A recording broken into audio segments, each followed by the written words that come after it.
자, 3, 4번은 뭐 한 번에 해보도록 하겠습니다. 갑은 과수원, 배나무가 식재돼 있대요. 그거의 매각 예정 금액을 결정하기 위한 일반 거래 목적의 감정평가를 의뢰받았는데 아래 수집된 자료를 바탕으로 과수원의 감정평가액을 산정해라. 과수원 부지와 과수목이 일체로 거래된 사례가 없는 경우 보통 있다 소리인데 과수원 부지 및 과수목의 감정평가 방침을 기술하고 없는 경우의 방침이요. 그러면 과수원 부지만의 감정평가액을 산정하시오. 지금 거래 사례가 없다고 지금 이미 가정했죠? 그러니까 토지만 감정평가하고 그 다음에 이제 과수목을 감정평가해라. 근데 이제 감정평가를 할 때 수익수와 유령수 수익수와 유령수가 모른다 그러면 안 돼. 아, 또 이거 콧물 났네. 수익수는 이제 나무를 목재 그 자체로 심는 경우도 있겠지만 열매를 따서 팔려고 사는 애들, 심는 애들, 그런 애들이 이제 수익수고, 그런 애들이 이제 결실기가 되면은 그거를 이제 어떻게 하는지 이런 거 있잖아요. 우리 알잖아. 뭐 우리 이식비 할 때 그런 거 하잖아. 토지보상법에서 그런 거. 유령수는 그 나이가 아직 어린 애들 유령수. 이거 우리 묘목 평가할 때 이것도 하잖아요. 토지보상법에서. 그러니까 이거 토지보상법을 뭐 이제 공부를 했다면 이 정도는 이제 할 수 있어야 정상이다. 한번 볼게요. 8m 도로 새로 가해 접한 사다리형 토지인데 5,000제곱미터고요. 그 다음에 과수원이면 15년생의 배나무 수익수가 300그루, 3년생의 배나무 아직 안 자란 애들 3년짜리 애들이 100주 이렇게 있다. 그리고 개관의 기준 시점은 1월 1일. 인근 지역의 표준지 공시가 이거의 인근 지역의 표준지는 본건과 가치 형성 요인이 유사하다. 개별 요인을 보정해줄 필요가 없다. 그리고 인근이니까 지역 요인도 보정해줄 필요가 없고 공시지가가 4만 원이다. 그리고 시점 수정도 변동 사항이 없다. 이 얘기는 뭐예요? 원래 1월 1일이어도 하루치는 해주잖아요. 그것도 할 필요 없다. 그리고 거래 사례는 과수원과 과수목을 일체로 한 거래 사례를 포착할 수가 없었고 이 말을 자꾸 하는 이유가 있죠. 좀 이따 답안지 보면서 얘기하도록 하고 그 다음에 최근 배수출 증가로 농경지를 과수원으로 전환 수요가 인근 거래에서 포착되다 보니까 전과 답과 과수원이 구분 없이 공시지가 수준에서 이 얘기는 뭐예요? 그 밖에 요인이 뭐란 얘기야? 1이란 얘기지. 그럼 이제 다 나왔죠? 뭐가 다 나온 거야?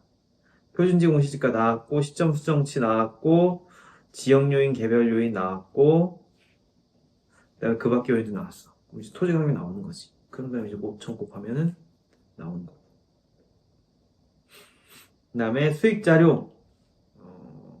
그 15년생 배나무는 지금 연간 6만 원 정도 순수익 창출되는데 그 중에 그 5년간 지속되고 그게 수익이 2%로 증가한다. 이거 아시죠? 정률로 이렇게 증가할 때 이거 K계수. 그러니까 6계수에다가 하나 더 외워야 된다면 K계수까지 외워야 되는 거. 이거 이게 잘 모르셔가지고 타임테이블을 그린다. 그것도 뭐 이렇게 나쁜 방법은 아니다. 이렇게 말씀을 드릴게요. 못하겠으면 그거라도 해야지. 그리고 뭐 이거 어려운 거 아니잖아요. 근데 그 계산기에서 이 타임테이블도 할 줄 모른다. 빨리 손으로 하셔야지. 한 문제라도 맞춰야 되잖아.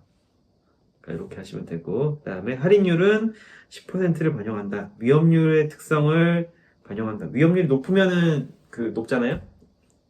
얘네는 뭐 저기 뭐랄까 날씨 이런 거에 따라 흉년 뭐 이런 게 들 수 있으니까 10% 잡나 봐요. 정상 수확기에 미달한 3년생 배나무는 묘목 상태로 3년 전에 주당 10,000원에 식재되었고 일단 10,000원이 들었어. 그 다음에 현재 묘목 포함된 식재 비용도 주당 10,000원 내로 조사되어 이게 사실 그때 거로 하냐 지금 거로 하냐인데 지금 거로 해야 되죠. 왜냐면 지금 심으면 얼마인지를 해줘야 되니까. 근데 마침 똑같아. 그러니까 이자를 고려하지 않는다. 그러니까 이때였으면 이게 이자를 고려해줬을 텐데 지금도 10,000원이니까 그냥 이자 고려하지 말아라. 근데 유령수만의 관리 비용은 연평균 주당 5,000원, 연평균. 근데 우리가 지금 3년 했죠, 3년. 근데 이제 대신에 투입 이자는 고려하지 않아라. 그러니까 이런 거지. 타임테이블로 하면 10,000원을 주고 심었어. 1년, 2년, 3년, 지금 3년 됐잖아요. 이때마다 이제 5,000원씩 이건 그 기간에 드는 돈이니까 드는데 이대로라면 얘도 지금 현 시점에 그 가치가 있을 거고 얘도 이제 그 이자가 있을 건데 그거는 고려하지 말라는 거죠. 그래서 그거는 고려하지 않는 거고 별도 판매는 어려운 상황이니까 그냥 물건값을 주라는 얘기죠. 그러니까 얘를 딴 데로 이사하면 이렇게 더 심으면은 그거 되지 않을까 싶은데 그 이 시기에 인건비가 너무 비싸다는 얘기지. 차라리 그냥 이 딱 봐도 25,000원이잖아요. 이게 더 싸다는 얘기지 한 주에. 그러니까 그냥 물건값으로 준다는 얘기고. 자, 그랬을 때 답을 한번 보겠습니다. 과수원에 관한 일반 거래 목적의 감정평가권으로 귀재시일은 뭐 이렇게 주어졌는데 가격 조사 가능하다. 감치 구조 이항이고요. 그랬을 때 말이 긴데 과수원 부지 및 과수목의 감정평가 방침 어떻게 할 거니? 그리고 말한 다음에 과수원 부지만 평가까지 해라. 이게 5점이었죠. 근데 이렇게 많이 썼어. 뭐 진짜 배점이 이상한 거야 내가 봤을 땐. 근데 감칙 18조에 보면은 토지에 대한 감정평가가 있음에도 불구하고 과수원에 대한 감정평가를 별도의 조항으로 두고 있거든요. 그리고 그거에 대해서 거래사례 비교법을 적용하라고 하고 있어요. 거기에 그런 말은 없지만 이거는 그 과수목이 일체로 거래된다는 거를 고려한 거야. 근데 대신에 이 과수목을 일체로 거래한다 하더라도 옆에 과수원하고 이 과수원이 있을 때 여기는 이제 지금처럼 배를 키우지만 여기는 뭐 예를 들어서 포도. 그러면 좀 그 나무값도 다를 것이고 아까처럼 그 유령수 있으면 나무값도 다를 것이고 그 수익도 다른데 같은 가격이라고 보기는 어려울 거 아니에요. 그러니까는 그 유사한 과수가 있는 거를 기준으로 평가해야 될 것이다. 근데 만약에 일체된 사례가 없다면 이게 이제 일반론이고 사실은 이걸 물은 거죠, 이걸. 묻기는. 그래서 과수원 부지는 그 감치 14조에 따라서 당연히 공시지가 기준법을 적용해야겠죠. 그런데 이제 그렇다 하더라도 이제 그 밖의 요인치 산정이나 혹은 거래 사례 비교법으로 합리성 검토를 할 때, 토지의 거래 사례를 쓰게 될 거 아니에요? 그렇게 된다면은 이때는 그 과수원 거래 사례를 만약에 쓴다면은, 과수목이 포함되어 있는지, 음? 그런 거래인지를 살펴봐야 되고, 만약에 과수원 사례가 아니다, 여기는 안 썼지만, 그러면은 그냥 전답 사례일 거 아니에요? 그러면 전답과 과수원 사이에 그 가격 격차가 있는지 없는지를 봐서 이거는 개별 요인 보정해줘야겠죠.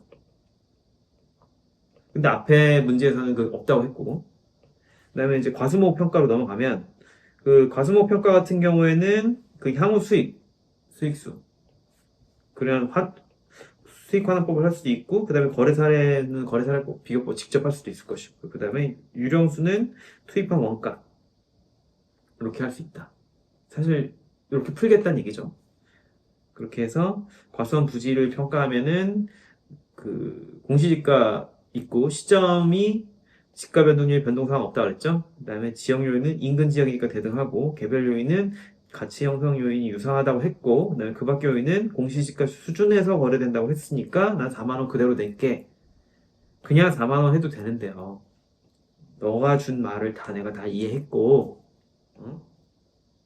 그걸로써 여기 CG 개그를 다 나는 고려했는데도 4만 원인 거야 라는 걸 보여주는 거죠. 그래서 5,000제곱미터 하면은 2억이 되는 거고요. 네, 그 다음에 과수목으로 넘어가서 수익수. 이거 K계수죠?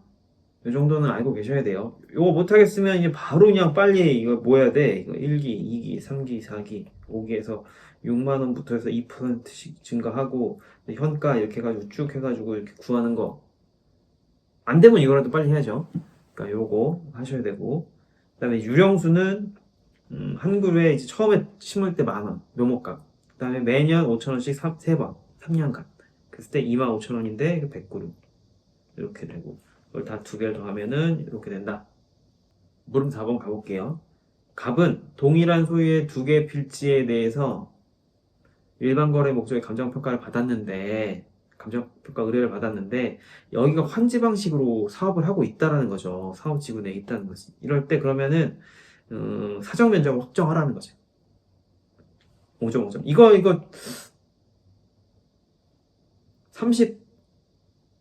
35회? 이때 나왔죠? 근데 여기 또 나왔어. 환지 처분 이전에는, 환지라는 건 이렇잖아요. 이렇게 땅이 있는데, 얘를 여기서 이렇게 구획해가지고, 예쁘게 해가지고서는 이렇게 나눠주면 가치가 상승되니까 이걸 해주고 대신에 뭐 도로 같은 거 하나 내주고 이 도로 면적을 빼더라도 가치가 상승되니까요. 이 도로 면적 도로의 그 가치가 일로 화체될 테니까 그리고 뭐 일부는 뭐 이제 남겨놓고서는 이제 사업 비용 쓰고 이렇게 한다는 거지. 그랬을 때 23번, 24번 전 답이었는데 130제곱미터, 60제곱미터였는데 일단의 과수원, 여기도 과수원이네. 근데 얘가 환지가 되면은 뭐 23번 로트, 아니 환지가 되면은 4블럭 5로트가 된다는 거죠. 예를 들면 여기라고 할게요. 옛날엔 여기였는데, 그러면 종전 토지 면적의 합계는 190이죠. 근데 권리 면적이 여기로 환산하면은 100, 나는 이 땅이 다 가격이 뭐 같다고 볼지 어떨지 모르겠지만 그 160제곱미터의 권리를 갖고 있는 거야. 이 가격만큼의. 그러니까 이 단가가 어떤 식으로 된 거예요? 이 정도로 상승한 거지, 상승. 나는 190제곱미터를 갖고 있었는데 160제곱미터만 줘도 나랑 가격이 같아진다는 얘기니까 상승했지. 당연히 상승하니까 환지하는 거죠. 하락할 건 뭐하러 해? 근데 나한테 160짜리 땅을 딱 주면 내가 낼 돈도 없고 받을 돈도 없는데 그런 땅이 마침 없다는 거지. 그럼 180 약간 비슷한 거 주는 거죠. 180제곱미터를 주는데 대신에 너는 20제곱미터 더 받았으니까 이거는 돈으로 내라 이런 거죠. 근데 환지 처분 이전에 환지 예정지로 지정되고 청산금이 아직 납부되지 않았어. 그러니까 너 여기 거는 지정이 됐어. 근데 20제곱미터만큼은 청산금이 안 낸 거라는 거지. 그럼 이 사람은 사실 이게 물리적으로 180제곱미터라고 해도 160제곱미터만 이 사람 소유인 거야. 아직은. 그러니까 여기를 단가를 낸 다음에 160제곱미터로 면적 사정을 하셔야 되고요. 근데 아예 환지 예정지도 지정되기 이전이다. 그러면 이거는 고려할 필요가 없죠. 그냥 23번지 130제곱미터, 24번지 60제곱미터로 면적 사정하시면 돼요. 답을 보면 도시개발법에 따른 환지 사업 구역 내의 토지의 면적 사정과 관련된 사항인데 환지 예정지로 지정됐으니까 환지 예정지의 개별적 특성에 따라서 이종 일반 주거 지역의 토지로 평가하는데 청산금이 납부되지 않았으니까 환지 예정 면적이 아닌 권리 면적으로 평가한다. 이게 이제 사정 면적이 되는 거죠. 근데 환지 예정지로 지정하기 이전이라면 그때는 23번지 130제곱미터, 24번지 60제곱미터로 총 190제곱미터이다. 근데 요만큼만 쓰면 이제 10점이 너무 적으니까 이제 결론을 하나 낸 거죠. 동일한 대상의 토지라 하더라도 사업이 진행됨에 따라서 개별 물건의 특성이나 면적, 권리관계 등이 달라지는 바 이를 고려한 평가가 필요하다. 했을 때 14페이지. 요즘은 뭐 답안지가 늘었다면서요. 저 때는 이제 16페이지였는데. 이만큼 이제 뭐 계산할 게 적었다는 얘기예요. 할 것도 적고. 그러니까는 이 문제는 제가 생각했을 때는 전반적으로 쉬웠다. 그런 만큼 더 정확하게 푸는 게 중요하고 만약에 앞으로도 이런 스탠스의 출제 스탠스가 유지된다면은 어, 더 꼼꼼히 풀고 서술이라든지 이런 걸로 채워야 되는 게 저는 필요하지 않은가 싶어요. 더 어려울 수 있지. 저 같은 사람은 더 어려울 것 같아. 저는 계산을 잘하지 이런 거를 그렇게 잘하는 건 아니어가지고 37에도 이렇게 알아봤습니다. 감정평가와 관련된 컨텐츠를 뭘 올릴까 계속 고민을 하는데 고민만 하고 이렇게 마땅히 떠오르는 게 없어요. 또 일이 바쁘니까 시간도 없고 잘 한번 생각해서 또 좋은 영상을 올릴 수 있으면 한번 고려해 보도록 하겠습니다. 올해도 시험 보시느라 고생 많으셨고, 만약에 내년 시험을 위해 준비하시는 분이라면은 뭐 질문 남겨주셔도 좋고 공부에 도움이 좀 되셨으면 좋겠습니다.